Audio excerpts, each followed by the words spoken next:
Yeah. I love my HBCU. And boy, I love it, love it. I love it, love it. I love my HBCU. And man, I hope my team they won one. Yeah. I hope my team they won one. Yeah. Man, I hope my team they won one. I hope my team they won one. Yeah. I tune into the HBCU Sports Lab to see if my team won or lost. If they lost, I'm quiet as a mouse. But if they won, keep tab. I'ma do the dab, yeah. Dr. Cavil, he know what he be talking about.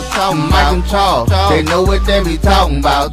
They compress the analytic data with this hip hop. If you know them like I know them, they gon' tell you if your team, if they won or lost, and who the ball. So listen to Professor, yes sir, and pay attention, cause he gon' teach a lesson. This is Dr. Cavil's Inside the HBCU Sports Lab with Mike Washington, Charles Bishop. Mike Washington is still out on assignment. He said something about some message. I'm just getting used to it. I just said, send in the paperwork, man. Send in the paperwork.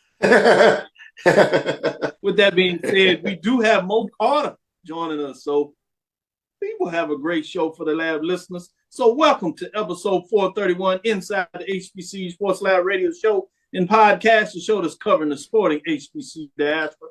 All things HBCU sports for institutions large and small, from the NAIA to the NCAA. We share insights and information on the HBCU sports culture, HBCU athletic aesthetics to facilitate the story of HBCU athletic programs and the business of HBCU sports. We simply just call it HBCU sports pedagogy.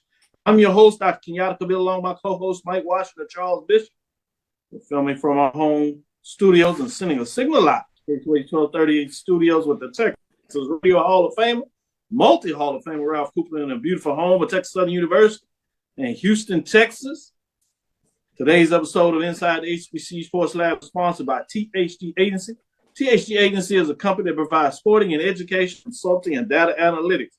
With that being said, man, I had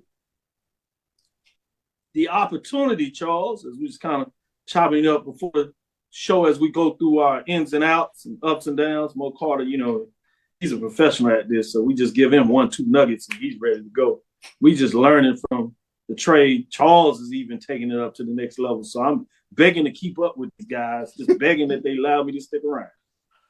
With that being said, Vernon Maxwell, NBA champion. Vernon Maxwell, some of them say one of the hardest individuals to guard. Michael Jordan, he said that today in terms of the toughest offensive person to guard from his perspective as well. He spoke to Texas Southern University's men's basketball team. Among the different things he spoke about, he really focused on mental health, obviously his struggles in terms of mental health and why it's such a passion for him to pass it on to young folks, particularly people that look like him, meaning African-American men, black men, young men. He also talked about while he was in Houston and how many of the Houston Rockets passed when he was here, and even current players quietly like to sneak over to Texas Southern University and watch the men's basketball program. He said they did it all the time back then. Obviously, Granger was a member of that team putting himself up that's in the Raptors, and so he made that connection and made that happen. He says even the current players, it's a little more challenging for them in this current environment in terms of, you know, so many people wanting to get autographs and they can't just sit around and do stuff, but they follow on TV. So that's my news of the week because that was pretty cool. So check me out on Instagram. I'll show you some of the backstories, pictures. I'm going to hold on to the video until later, but you can check that on KTSU as they got some film, 90.9, good stuff there. But it was pretty cool to see that. With that being said, Charles, I'm going to go to you. What's your thoughts on the news of the day? Yeah, let's take a look at some players of the week. We'll start in the CIAA as quarterback Isaiah Freeman, sophomore from Lincoln, Missouri. He was offensive player of the week in CIAA. He went 13 for 21 for 250 yards and 3 touchdowns. Touchdown catches of 68, 44, and 49 in the win over Post. We look at the defensive player of the week. My personal defensive player of the week, Shamar Graham, redshirt sophomore from Virginia Union. He had 17 tackles, Dr. Cavil, 17 tackles, 10 solo, 2 breakups in the win over Shaw. So CIAA offensive and defensive players of the week. Good stuff. Shout out to the CIAA Football Players of the Week as they on the grind and getting it going, boy. I will say this about the CIAA. It's a lot of folks. Go check out the website of those highlighted. They break down various positions.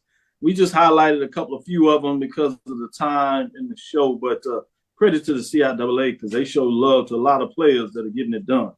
With that being said, Mo Carter, what direction you want to go with? What's on your mind with the HBCU News of the Week? Well, if you've paid attention to my Twitter at MoCarterFox54, I was at the weekly press conference for one Coach Connell Maynor of the Alabama A&M Bulldogs. First question, Coach, are you ready for this week when it comes to opening up the SWAC? And he was like, not only is he ready, and all of a sudden he just starts barking like a bulldog. I post that on my social media. All of a sudden, 50,000 views later, it continues to It's roll. up to 50? Yeah, it's well past 50,000 on my Twitter, and I think close to 6,000 on my professional Facebook page. And then I get a message this morning, 2 messages, one from Yahoo Sports and another one from the ESPN assignment desk, and it was like, hey, can we use it? So this morning on SportsCenter, it was featured as they were wrapping up the show. You hear that, Lab listeners? That's who we bring on the show. We bring on folks that are impactful to the HBCU world. I will say this, when I first heard it, I was like, man, he must have been talking with a couple of Omegas out there. He learned how to walk. Initially, that was my thought too, but I'm like, wait, no, Coach isn't frat. I know his wife is is an AKA, but he's not, any sort of frat or whatever. So he's just got the dog in him, which, runs deep, I guess, down up there on the hill with Alabama A&M. Yeah, that's said. Well said. It runs deep up there on the hill. Yeah, exactly. So we'll see if they have a little bite this weekend. Absolutely. Huge game for both them and also for my alma mater. I actually did another show earlier this week, and they dubbed it the Mo Carter Bowl since it's my alma mater against the team I cover primarily. I saw your comments, the one that you did with Coach Maynor, and I thought that was smooth. I was like, you can tell he's a highly trained professional. He slid in the year that he did it and then attached the fact that he played on the team. I said, that's pretty smooth. That's pretty smooth. What is it, 2007? What did you say? 2007 was the last time Alabama A&M won in Baton Rouge. I was a junior on that Jaguars football team at the time. We were ranked the #1 team and then the Sheraton poll, and we were playing Alabama A&M for our homecoming, and we ended up losing 33 to 28. We had several turnovers that led to a bunch of Bulldog points. And Kelsey Luke was their quarterback at the time. So, it's one of those ones you definitely, you never forget or whatever in that scenario. And, of course, Alabama A&M was coming off of the SWAC championship in 2006. So a lot of people were looking forward to that matchup, including us. But, they got the dub in that one. Yeah. Way to dig in the crates and bring out some history. Charles, you like that? Kelsey Luke. Yeah, I remember Kelsey Luke. I remember him. Yeah, I know you're a historian too. I know y'all just show off. With that being said, y'all being nice with this Jackson State Southern. I guess the game over now. Y'all can be back friends again. Charles, what's some other news that you want to share? Yeah, let's take a look at the SIAC players of the week. We start off on the offensive side of the ball. Aeneas Dennis, the graduate transfer quarterback from Benedict. It's a clean sweep for Benedict, by the way, offensive and defensive players of the week. But Benedict quarterback, he was 24 of 34 for 310 yards and 1 touchdown without an interception in a 34-0 shutout of Edward Waters. Look at the defensive side of the ball. Jaden Broughton, junior defensive lineman, he had 3 tackles for a loss, and he also had 2 sacks for the Benedict Tigers this past weekend in that win over Edward Waters. So, and they also got the special teams player of the week, Tom Piccarillo. He had 2 22-yard field goals and was 4-4 on the PAT. So those are your SIAC players of the week. Clean sweep for Benedict Tigers. Man, Benedict Tigers looking good, man. They lost the quarterback, and you thought, well, maybe back up, maybe not. So, they looking good. Dominant. Looking dominant. Virginia Union behind them saying, well, not so fast, but they hadn't been quite as dominant. So it's going to be interesting. And I guess you have the announcements. They had the big announcements today when you talk about the HBCU bowl game in terms of what's going down there, the beach Florida Beach Bowl, which will face the SIAC and the CIAA. In regards to the playoffs, it's not like those that follow FCS where you get the automatic bid. Obviously, the SWAC and the MEAC do not do that because they do the Celebration Bowl. That's not going to be the case for the SIAC and CIAA. The champions will not be in that. It'll be eligible for whoever, for the most part, does not go into the Division II playoffs, which is done by a ranking system. Top 6, you be in the top 8, bump somebody out. You're one of the conferences in there. So it'll be interesting to see what that looks like, what type of matchup you have for it. Because the way things go, you might have a pretty good matchup. It will be interesting to see. Hope it works out well. We might get the commissioner, Dr. Holloman, back on to talk a little bit about his thoughts and some other things that are going on as the season prolongs. With that being said, HBCU Sports said some highlights to think about as Morgan State is a player in the MEAC. Maybe. Miles pulls off major upset of the week. We talked about that earlier this week. Benedict is off to a dominant start. These two gentlemen just said that was the truth. Killer turnovers for any program. Obviously, Morgan State looked like they were going to knock off an FBS program, an accurate late turnover. Did them in. Johnson C. Smith, Bowie State, same thing, 5 turnovers. Did them in against Davenport as they came back late to try to make that a game. Norfolk State forced turnovers for Hampton getting it done. West Virginia State gets over a hump as they beat up, and we can give you a little love on that as well. With that being said, let's take our first break. We'll come back on the other side. We're going to switch it up today a little bit. We're going to go into our major division band rankings, see what these two gentlemen think about the major division band rankings. And I got a little tease. It's another team at the top, marching band at the top. So stick with us, follow around. We'll give you the top 7, and we'll tell you who's the number 1. We'll see if Charles and Mo agree with me, if they're in line with me, or do they want to send me out to the marching band to get a little exercise and blow the horn. With that, we'll be right back after this break. That's a pretty tight spot. Watch this. Of course your Buick parks itself. That's so you. It's just up here on the right. Of course you know where we're going. That's so you. Kinda got a 6th sense. And a head-up display. They're here. Hit the field, warm up. You brought all these players in your Buick? Yep. So you. It is. There's a Buick that fits your life. Because at the heart of every Buick SUV is you. From novice to aficionado, find yourself here. High quality cigars plus personal customer service. Slow Burn is Waco's only mobile cigar lounge, featuring a meticulous, curated collection of premium cigars. Visit our website, www.slowburnwaco.com. That's www.slowburnwaco.com. If you press the analytic data with your hip hop, if you know them like I know them, they gon' tell you if your team, if they want a lot, and who the ball. So listen to Professor, yes sir, and pay attention, cause he gon' teach us. This is Dr. Bills inside the HBCU Sports Lab. We have none other than Charles Bishop, King of the Hill, Mo Carter, Fox 54 Sports, bringing us. I want to see what they think of my whole ranking, the marching sport, the bands, HBCU Sports. We're going to see what they think about the major division. Huge matchup this past weekend. One was a football contest. The other one was a marching band contest. You put it all together, boy, you get some good gumbo soup, since it was in the bayou down there in terms of Baton Rouge. With that being said, nobody dropped out of the poll, so relax. These 7 teams are still in it. These bands are still getting what taken care of. A couple of things failed for non-participation. There was a head-to-head matchup of the top 3. That was pretty big. But nobody dropped out this week. These are the teams that are receiving votes. North Carolina A&T State, the blue and gold marching machine. They're 1-0. While they lost the football game, they won the band matchup. FAMU is still 1-1, 0-1 in the conference race, the marching 100. They're in the mix. Alabama State, the marching Hornets, they fought back. They got a victory over Miles. It was a close, tough one.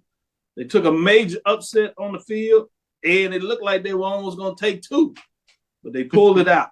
at home. They got the mighty Marching Hornets got it done in terms of the band battle. With that being said, let's get into the top 7. At number 7 this week, Mississippi Valley State, the Mean Green Marching Machine jumped out in front, jumped into the pole, got 2 early victories. They were previously ranked 5, but did not have a matchup this week as the football team was off. They were off, didn't do a battle. So they dropped to number 7. They are still 2-0, holding tight at 136 points.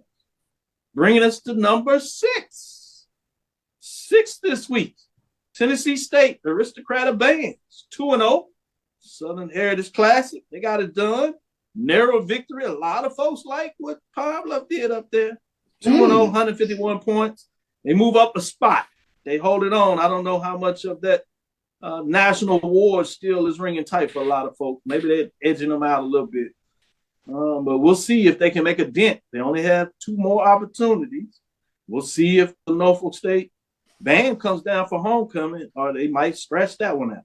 At number 5, Bethune-Cookman, the Marching Wildcats. They took on Savannah State, a team that was in the top 7 of the mid-major. They came down there, rocked the house.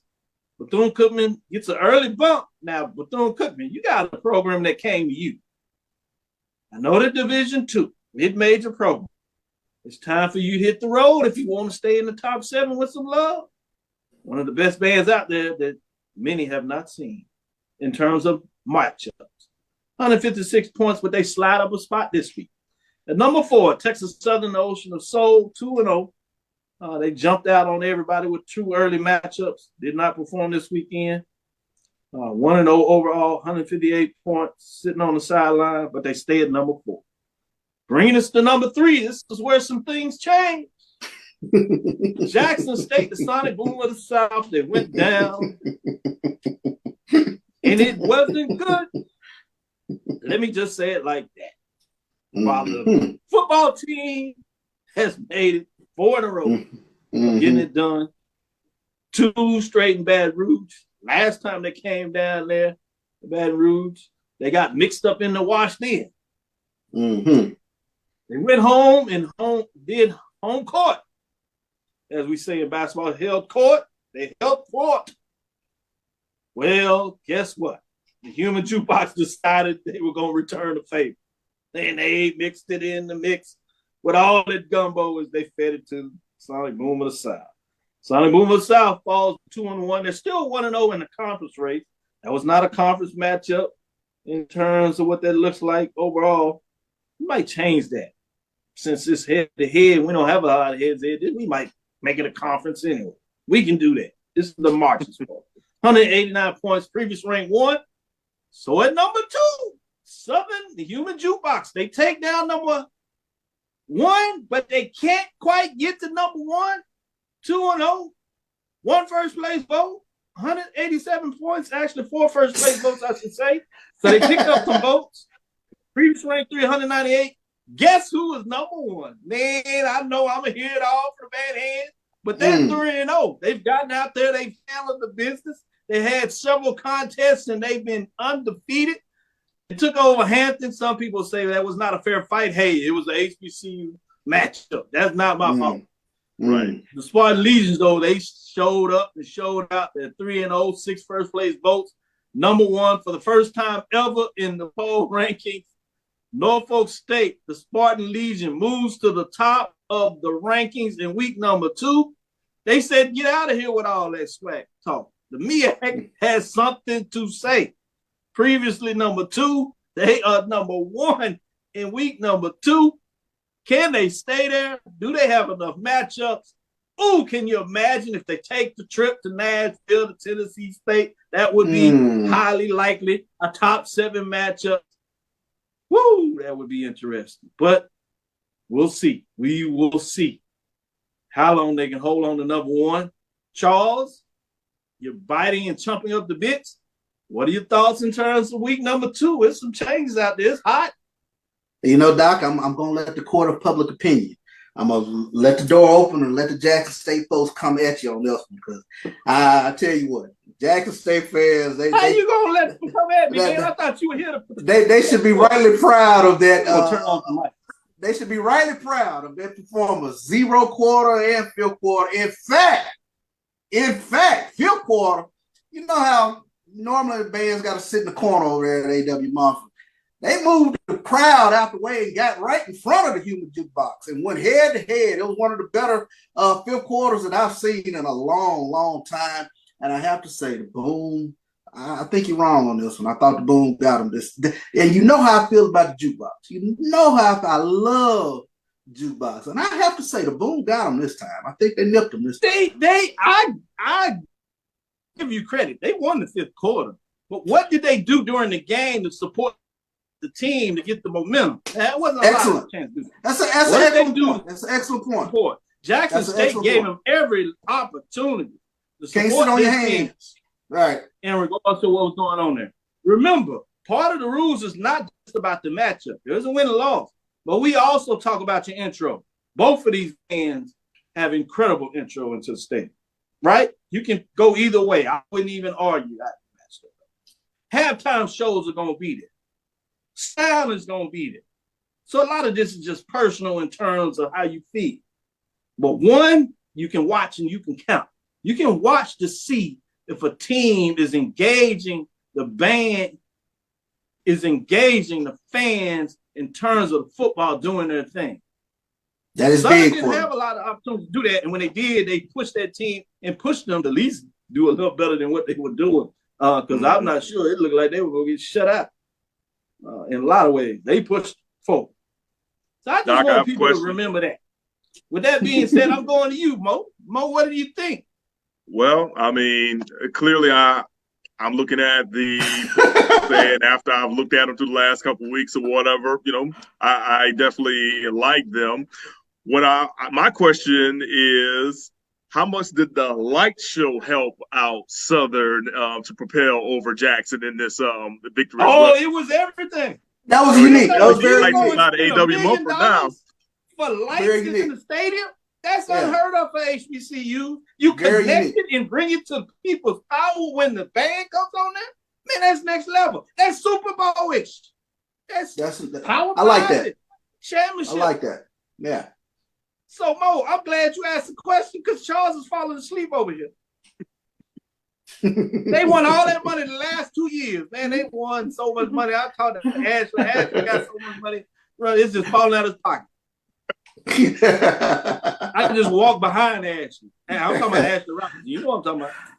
Ashley Robinson got so much money up there. Now, I know the school, the institution has not been supported. 40%, he got to go raise the rest. But they won, so they raised a lot. So unless the school is taking it back and not letting them spend some money, come on now. Oh, I'm not supposed to tell all that. I'm sorry, y'all. I'm just keeping it real today. Y'all want to know. Y'all want to get it. It's up to date. They gotta put something into the stadium. I gave AD. Ashley was the #1 ranked AD. So I'm just saying. That's true. Mm-hmm. That's true. But yeah, I heard about the preview. I heard about a preview of the lights, and then Garrett Edgerson, who's a classmate of mine from Southern, who does all the video for the Human Jukebox, he kind of put a little snippet in the inbox, and I'm like, okay, this is gonna be cool, to check out. So when I went back and watched Sunday, I was like, whoa, I had no idea this is what y'all really were really doing down there. And of course, the fact that the light show was in essence with everything else going on, whether it's turn some things down to lighten up the crowd or, hype it up or what. I don't even think that all the fans even realized what was going on and what was going down. I mean, we just saw like University of Alabama just incorporate their LED lights like 2-3 years ago, and now you've seen the HBCU do it. So Texas Southern does the fireworks. They do the fireworks. For me, mm-hmm. For me, fan engagement is everything with regards to bands. So, when you engage the fan base, you got me there. All right, now y'all coming full circle. I like this. This is getting a little better in discussion. Let the lab listeners have their part. I understand they're fans, fanatics for sure, but I just want them to make sure they understand. First of all, it's got to be matchup. Second of all, you have to have total matches, engagement. Coming into the stadium, your halftime show, your fifth quarter, how you support your team during the game in terms of big plays. How do you make sure the fans are getting engaged? That's all a part of it. So with that being said, great comments, Mo Carter, Charles Bishop. Anything else you want to add, Mo? As far as the band stuff, I mean, clearly, just remember, Yeah. it's still early. It is still That's right. early, and there's a lot of season left. You know, that is true. It is really early. And look, Charles? Dr. Cavil, you made me Go Google ahead. too.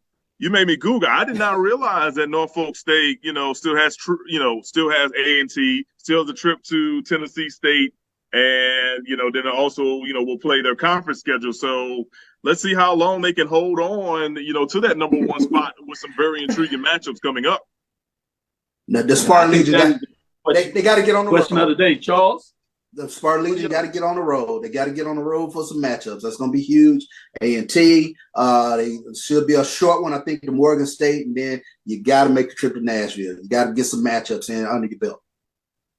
Oh, you got to get the matchups. You see what happened to Valley? Yeah. Yep. Great point. They fall from 5 to 7, no matchups. Not their fault, but you got to get in the matchups. That'll do it for this second segment. We'll come back after the break. We'll get into the major division football matchup. So stick with us. We'll talk about the SWAC. We'll talk about the MEAC. We'll be right back after this second break. If you think all pads are exactly the same, think again. This is Always Ultra Thins reinvented with the Always Triple Protection System. This pad wicks gushes 90% faster, absorbs even more so you can feel dry, and locks odors in. Rethink your pad for up to 100% leak-free and odor-free comfort with the totally reinvented Always Ultra Thins.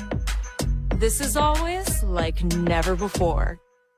Are you hungry for authentic Caribbean food like jerk chicken, oxtail, red snapper, shrimp, tofu, and rasta pasta? Well, find your way over to Mango's Caribbean Restaurant, 180 Auburn Avenue, right next to Royal Peacock in downtown Atlanta. Them belly full, but we hungry. Mango's Caribbean Restaurant, open daily from 11 a.m. to 10 p.m. And on Friday and Saturday, we're open till 4 a.m. Come to Mango's and put some spice in your life. Oh, we've got a good thing going.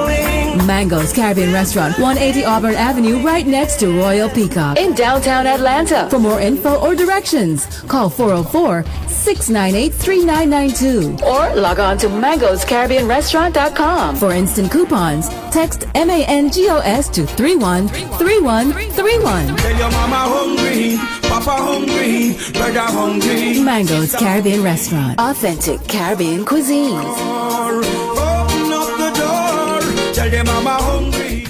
This is Brian Fulford. AD Drew and I are co-hosts of the BCSN Sports Lab. We talk about all things related to HBCU athletics. From the games, teams, coaches, and fan interest stories, we cover it all. You can find our shows on Facebook at BCSN Sports Lab, YouTube at MyJBN Online, and everywhere you listen to podcasts like Anchor, Spotify, Google, and Apple Podcasts. You can also find the show on the Jericho Broadcast Network's app. Make sure to download. We look forward to you joining the conversation and being a part of the show. Compress the analytic data with your hip hop. If you know them like I know them, they gon' tell you if your team, if they wanna lose, and who the ball. So listen to Professor, yes sir, and pay attention, cause he gon' teach a lesson. This is Dr. Cavill's Inside the HBCU Sports Lab with Mo Carter and Charles Bishop, bringing it up and getting us in with that. With that being said, we're going to get straight to it. MEAC matchup of the week is actually a non-conference game.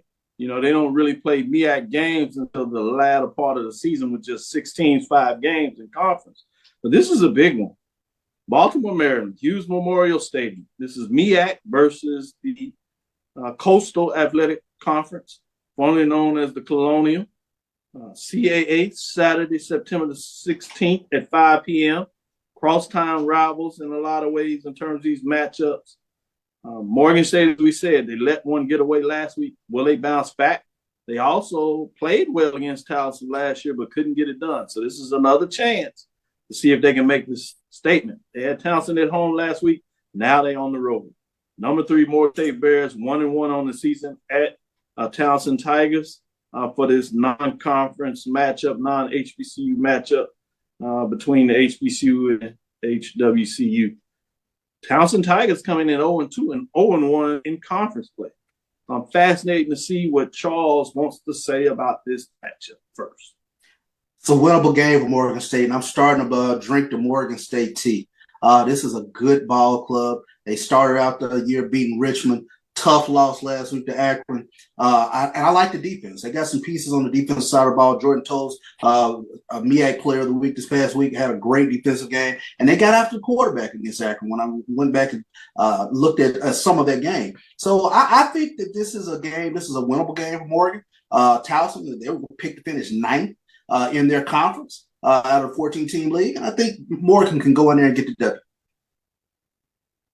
Mo, I want to see what you think about in terms of this matchup. But let me let you know this. There are 9 matchups between the MEAC and the CIAA this year. They've already played 3. Guess what the record is thus far?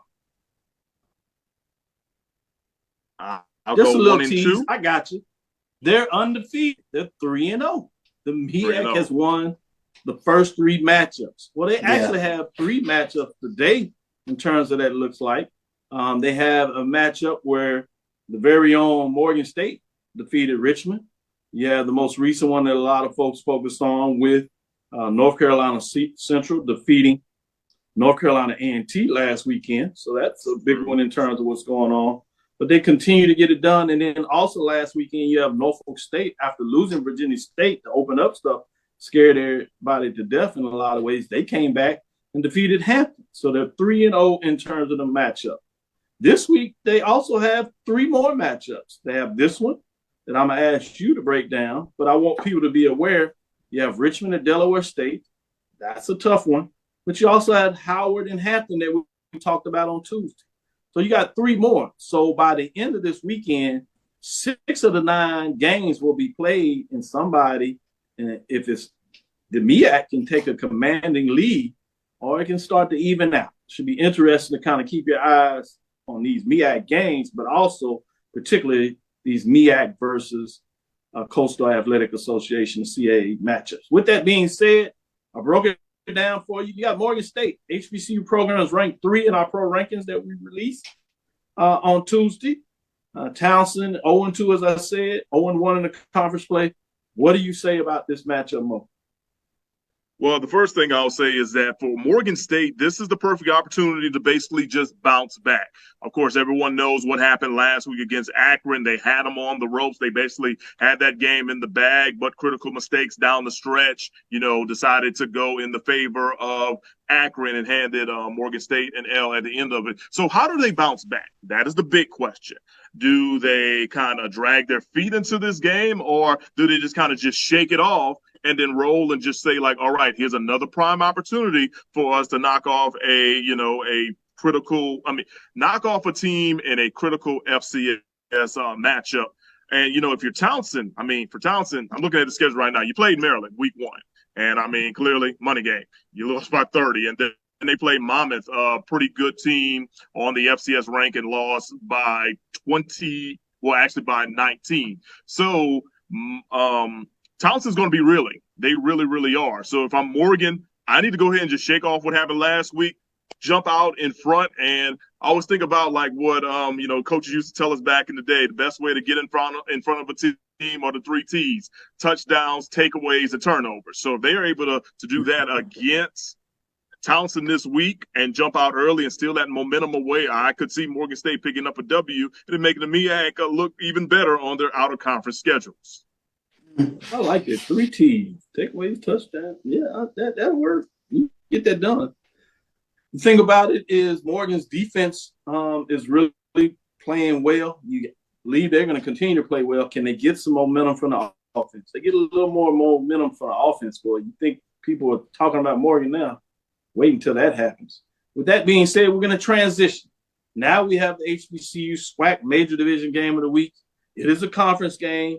It features Alabama, A&M, and Southern. So we're going to let Mo have the first dibs on this, but let me break it down. This is in Baton Rouge, Louisiana, A.W. Mumford Stadium with the lights, so they'll be showing out again.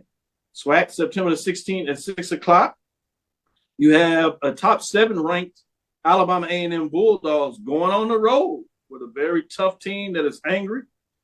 Bulldogs come in at 1-1 and getting a win over Division II Lane this past weekend. Southern has played 2 SWAC opponents, but they do not count in the conference standings or race. They were non-conference games. So, again, this is their first matchup, but they come in 0-2. If I did my ranking index, they would be all the way down to 15 in terms of where I would have them amongst the 21 HBCU football programs. With that being said, Mo, what direction are you going in terms of Alabama A&M Bulldogs with Southern Jaguars? All right, so I'm slightly giving the edge to Alabama A&M in this one, and clearly, this is definitely hard for me to kind of make some things happen when it comes to both of these teams, because clearly they are both near and dear to my heart and also to my paycheck as well. But one thing, that's smart. Yeah, but one thing I do notice too is that Alabama A&M has a lot of momentum riding from last week's game against Lane. It was only 14-7 at the break, and then they really made some things happen in the second half en route to a 51-13 game. Right now, the Bulldogs are doing what Coach Manor wants them to do, and that's basically play well on defense and have a balanced attack offensively with their passing game and with their running game. I mean, they had a backup running back who ran for almost 200 yards last weekend, Morrow, and the starting running back, Eaglin, was held out, but he's back for this week. So when you take that along with what the defense has been able to do thus far, things are looking on the up and up. Now, on the other side for Southern, here's the thing. You guys know I played defensive back for Coach Pete Richardson back in the day. In 2 games, this revamped Dog Day defense has 0 turnovers. 0. Mm-hmm. And that is huge. So because they have 0 turnovers and the rushing attack has been basically unseen for the Jaguars, they've got to do one of those 2 things right, at least to be within the game. And I think that if they're able to do that, then they will be able to find success against Alabama A&M. But in the meantime, I feel that A&M is doing things right, and it's now up to Southern to prove folks wrong and be like, okay, at the end of the day, this is still our opportunity to show people why we are picked to win the West, and they can possibly do it on Saturday, but they've got to do a lot of good things, including getting turnovers on the defense, and they got to find a way to build up the rushing attack, which won't be easy because that defensive line that is anchored by Mitchell and Zarion Hayes, that's going to be tough to run against on Saturday. Yeah. Good stuff. I'm going to go straight to you, Charles, to get your thoughts on this. I know fascinating. Some people like to put coaches on a hot seat. Contracts, I look at all that, so I'm not sure that that's realistic, but it's certainly an important game. East has had the West's number. What are your thoughts in terms of this matchup? Well, I think this is going to be a tough one, a tough one to be even picked. And to me, it comes down to who has a consistent quarterback play. And I think Mo touched on it. Xavier Langford and Harold Blood, can they protect the football? What concerns me, honestly, is Southern's offensive line. They got a bevy of backs back there, but their backfield has yet to crack 75 yards rushing. And you go against another salty defense this weekend. So that it puts more onus on the quarterbacks to make some plays. With that being said, I love Alabama A&M's backfield with Morrow and Donovan Eaglin. Donovan Eaglin is a load to bring down. And the Southern defense is still, to me, reeling from Jackson State running the way they did last week. Herb Mulligan had close to 100 yards against Southern last week. But it's very hard for me to see this Southern team lose back-to-back games at home. I just don't quite see that happening. I'm going to go with Southern at home. This is going to be a close one. Special teams is going to play a big one in this one. Yeah, it's going to be fascinating to see how this all goes down. You had it perfectly. I'm looking at, obviously, all the matchups, but Southern's defense versus Alabama A&M's offense. Both teams both sides are trying to improve. Which one can enforce their will on the other one? Which can get the play on the trenches that allow them to kind of move forward, which is both to you all's points that you illustrated perfectly. With that being said, we're going to go to our third break. We'll come back on the other side, get into some mid-major talk. We'll first do the Marching Sport, and then we'll get into some games of the week for the CIAA and SIAC. Stay with us. We'll be right back after this break. As technology continues to bring changes to the world of education, it's time we also reimagine teacher professional development. Gone are the days of one-size-fits-all learning that can only be accessed at a specific time and place. The Stride PD Center is an on-demand library of mobile-friendly courses that allow educators to learn anytime and anywhere. Our dynamic courses provide bite-sized learning and help educators advance their knowledge while also gaining professional development hours. The best professional development plans are those that include a level of flexibility and choice for educators. Whether you're a teacher, school, or district, visit us today to take charge of your learning. The Cuvée Group is a Florida-based marketing and training consulting firm. We help businesses communicate to their target audience and engage them in conversation. We also help to expand their audiences, which will ultimately result in growth for those organizations. In addition to being a certified constant contact specialist, my colleagues and I are also certified in John Maxwell Leadership Principles. We use these proven principles to conduct workshops, training, and private coaching sessions for individuals and companies looking to take things to the next level. Contact us to schedule a free consultation. Issues today, don't delay, call Cuvée. It's never too early to plant the seed, to share the tradition, and instill a sense of pride in your HBCU with your little ones.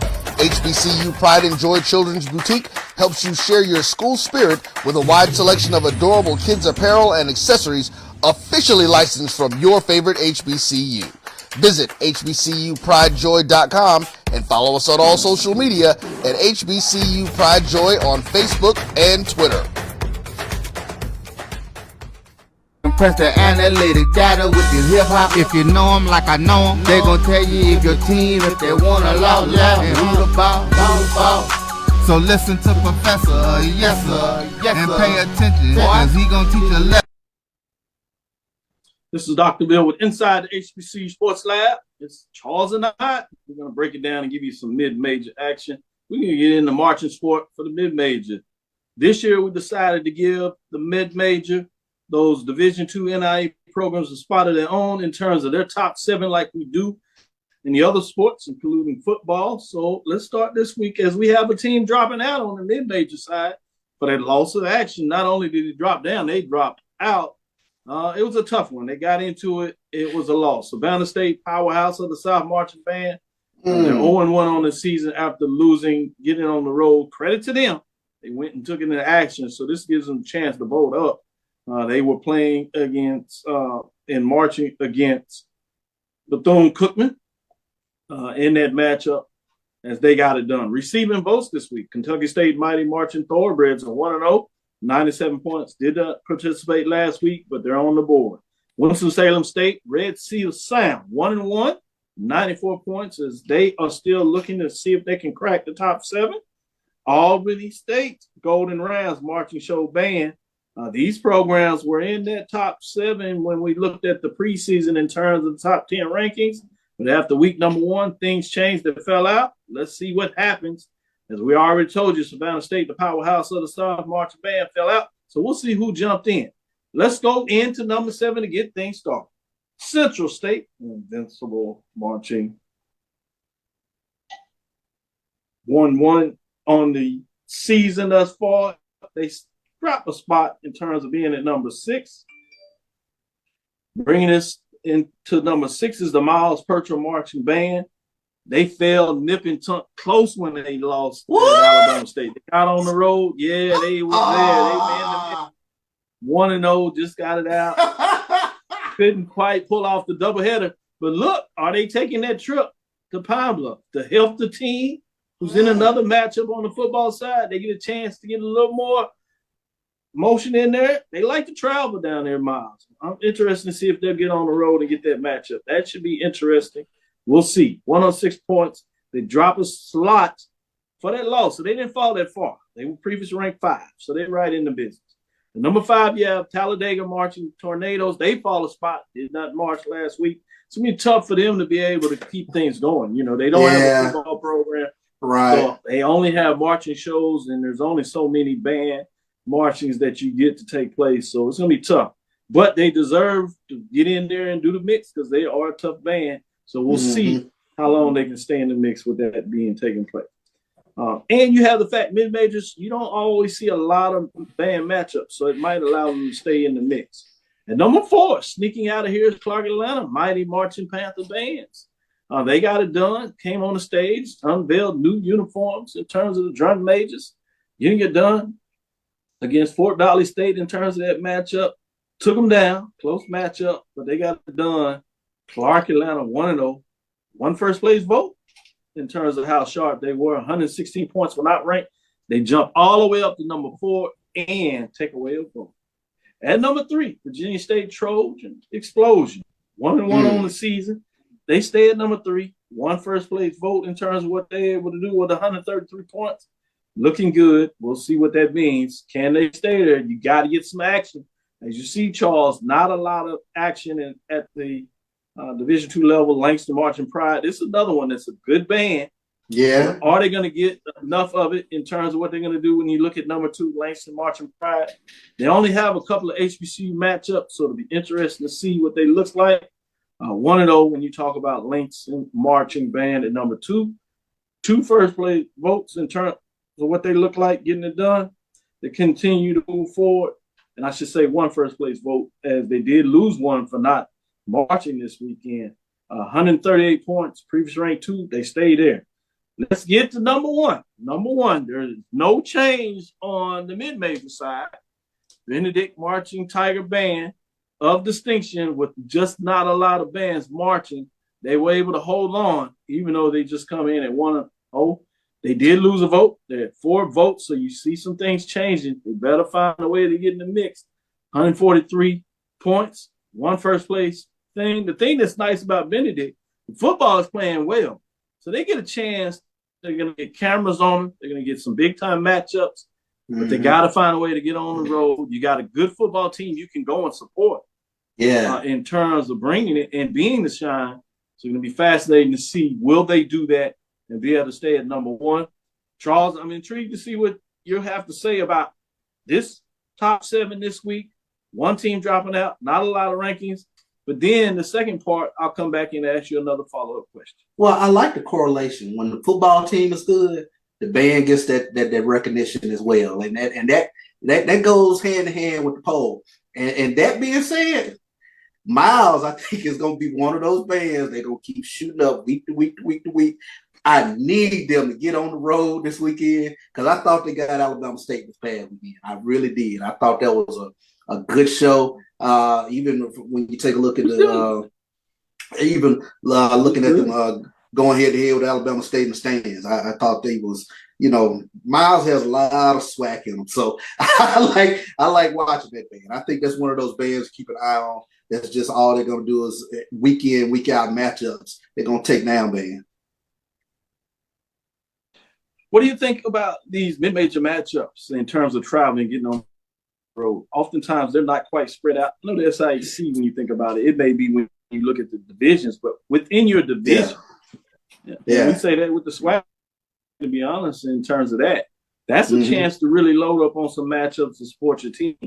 I love what you said when you talk about previously in the SIAC, when you think about it from a divisional alignment. You have Benedict over there in the East.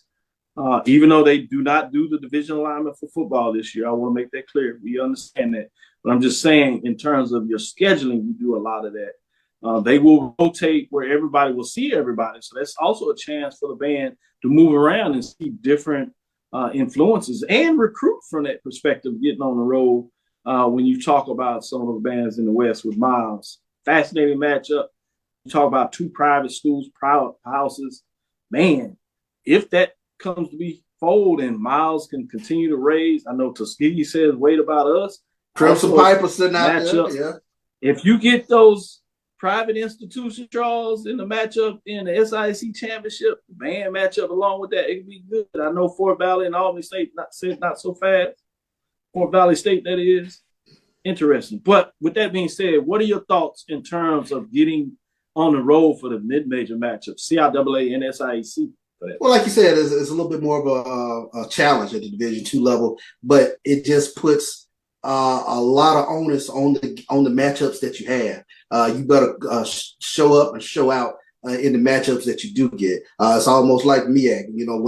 When you get those matchups against the conference foes, you better go. You better go hard. So you better make it happen. So That's why I'm keeping an eye on Miles, because I think they're just one of those programs, not just with the football team, with the band. They continue to shoot up the polls. And you're talking about John Grant and this National Battle of the Bands. You see an article should be coming out that talks about the band and what they mean. Great article that showcased, for that matter, Texas Southern University and the band director there, among others, getting in there talking about the culture and importance. But now you have a national championship, and you're going to represent both areas, the mid-major and the major division.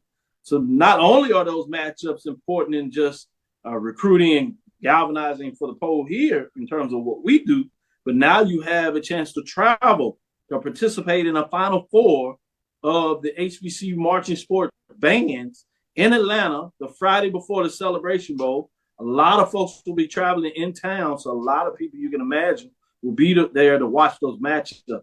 So you're right. Each of these matchups become even that more significant in terms of and for me, when you get these matchups, I think the key for these band directors, number one, be creative, because with social media, with YouTube, everybody gets an opportunity to see everybody week in, week out. So as creative as you can be from week to week, it goes a long way. And again, be that 12th man for your football team.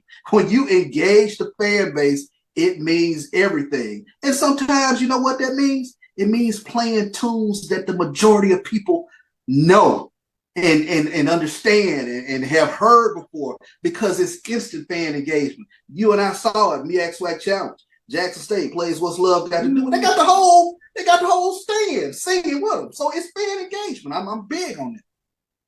Yeah, gotta have it. So well said. With that, we'll take our last break. We'll come back on the side. We'll talk about the mid-major matchups. We'll go inside the CIAA, SIAC. Some good games on tap. We'll see what Charles has to say about that. Stick with us. We'll be right back after this last break. You see, Head & Shoulders has scalp shield technology, protects against flakes even between washes. It's never not working. Kind of like us. We're never not working. Number 15? That's my rub. Ooh, nice. Never not working. Never, ever, never, ever not working. Welcome, everybody, to Juneau, Alaska. I don't like this one. Me neither. Let's get out of here. Dandruff protection that's never not working. Head & Shoulders scalp shield technology. You're looking for the latest information on Southern University sports, the Southwestern Athletic Conference, and HBCU athletics. There's only one place to go. Tune in to the Carlos Brown Show, exclusively on the Black College Sports Network.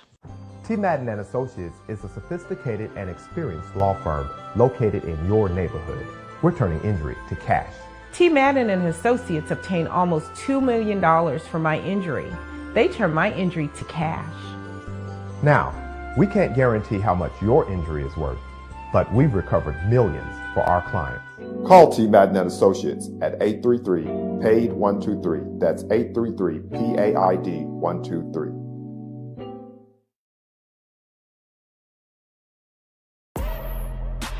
Compress the analytic data with your hip-hop. If you know them like I know them, they gon' tell you if your team, if they wanna lose, and who the ball. So listen to Professor, yes sir, and pay attention, cause he gon' teach a lesson. This is Dr. Cavil inside the HBCU Sports Lab with Mike Washington and Charles Bishop. Mike Washington is out on assignment, but I have none other than Charles. We're gonna get into the mid-major matchups. Let's start with the CIAA game. We got a newbie. Charlotte, North Carolina. Irwin Belk Complex, CIAA Saturday, September the 16th at 5 p.m. That is home of the Golden Bulls. Obviously, Johnson C. Smith, they're not newbies. But Bluefield State, Big Blue, come back to the CIAA for their inaugural year, the second time, if you would. If we were looking at in terms of the total strength rankings of these programs, they'd be outside the top 7.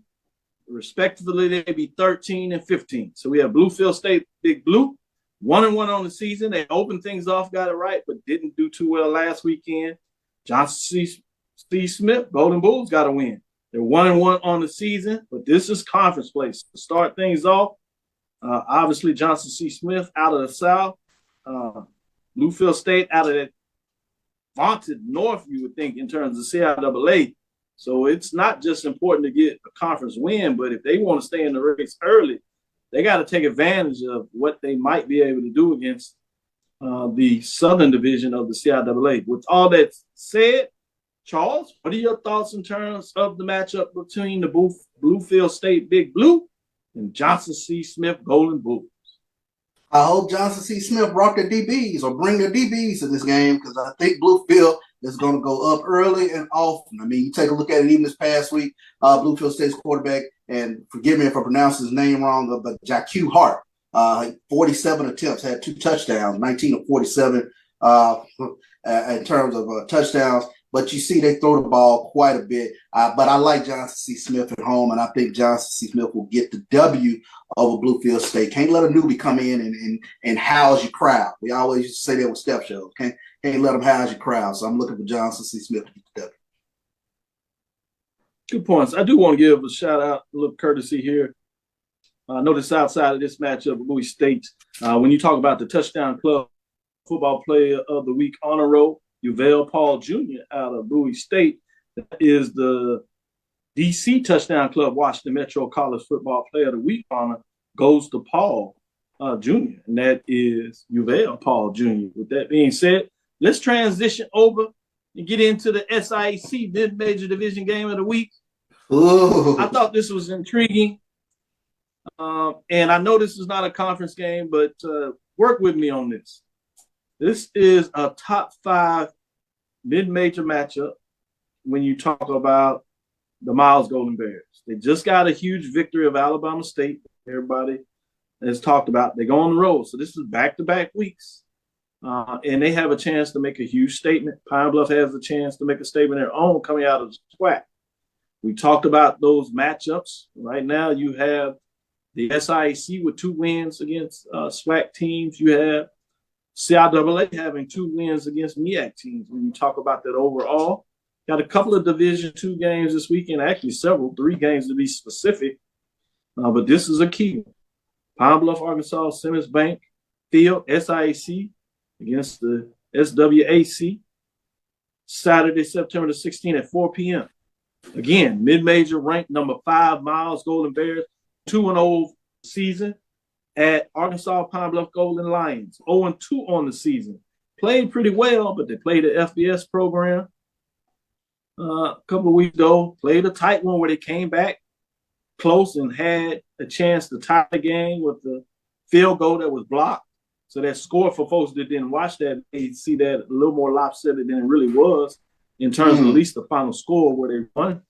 And that is Tennessee State Tigers won by 10. We talked about their matchup, Guard Webb, as an independent matchup this past Tuesday. But if we look at my overall ranking indicator at the major division level, Pine Bluff would be coming in at 18 of the 21 HBCU programs, while Miles, mid-major program, is number 5.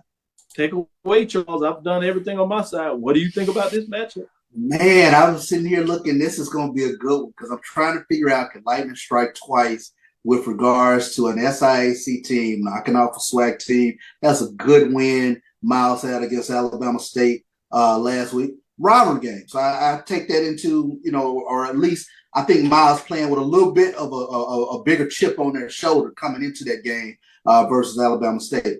Will they have that same chip going on the road to UAPB?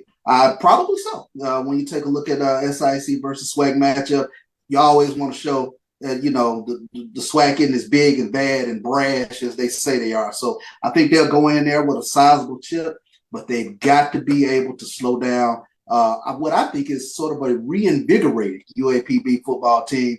I love Coach Hampton and love the energy that he brings to this football team. Home opener, I think they get the win in their home opener against Miles, because Miles has to be able to stop Jonas Davis. Huge week last week, 24 carries, 167 yards against what I thought was a really stout Tennessee State defense. But I like UAPB in this one. Let me tease this out there with this one. Obviously, this past weekend wins on HBCU Nightly. People were shouting out the week before last. They were talking about the MEAC sending out the invitations to Bowie State in terms of their victory. And Virginia State, they would just open it up. And I was like, hey, well, you might bring in Central State, Kentucky. come and get some teams out of the SIAC. But shout out to Bill Russell. He's saying that this is his chance for Miles to get their invitation as expansion member of the SWAC. He says they're going to do what they need to do and make a statement to see if they can swindle themselves the invitation in the SWAC full time. With that being said, that'll do it for us today. Thank you for listening to Inside the HBCU Sports Lab. Make sure you share our podcast with your friends and colleagues. I am Dr. Kenyatta Cavil, the Dean of HBCU Sports, come from inside the lab in the College of HBCU Sports with Mike Washington, Charles Bishop. Again, we want to thank you for listening to Dr. Cavill's Inside the HBCU Sports Lab with Mike Washington, Charles Bishop, every Tuesday and Thursday at 6 o'clock. We look forward to Sunday morning, when we give you the latest, the breakdown of what took place on Saturday. Charles will tell you who's on the ledge, who's not. He'll tell you who can walk off, who can't. And we'll get the team and others to tell you as well. With that being said, follow me at Dr. Kenyatta Cavil, DrKenyattaCavil. That's on Twitter, Facebook, and Instagram. DrKenyattaCavil. Inside the HBCU Sports Lab 1 on Twitter, or formerly Twitter is currently X. Facebook and YouTube on Inside the HBCU Sports Lab. Dream big, continue to move forward. We will talk with you soon. Charles? Of course. Roy? Lecture. Dismiss.